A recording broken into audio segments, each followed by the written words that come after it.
The Town Mouse and the Country Mouse. Aesop's Fable.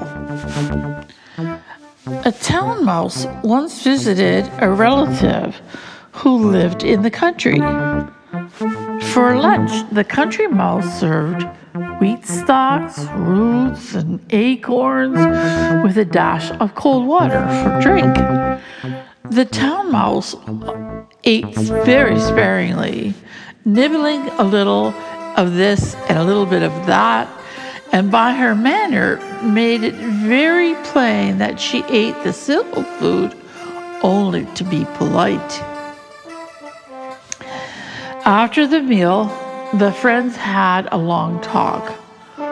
Or rather, the town mouse talked about her life in the city while the country mouse listened. They then went to bed in a cozy nest in the hedgerow and slept in quiet and comfort until morning. In her sleep, the country mouse dreamt she was a town mouse with all the luxuries and delights of city life that her friends described for her.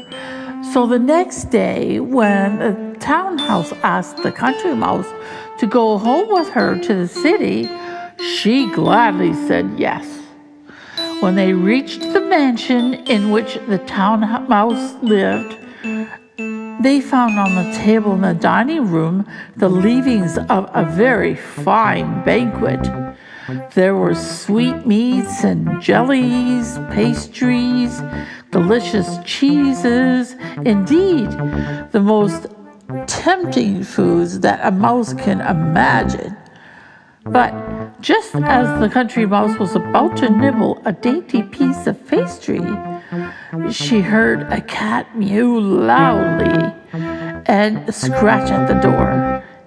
In great fear, the mice scurried into a hiding place, where they lay quite still for a long time, hardly breathing. When at last they ventured back to the feast, the door opened suddenly and in came the servants to clear the table, followed by the house dog. The country mouse stopped in the town mouse's den only long enough to pick up her carpet bag and umbrella. "You may have luxuries and dainties that I have not," she said as she hurried away, "but I prefer my plain food and simple life in the country with the peace and security that go with it." The motto, poverty with security, is better than plenty in the midst of fear and uncertainty.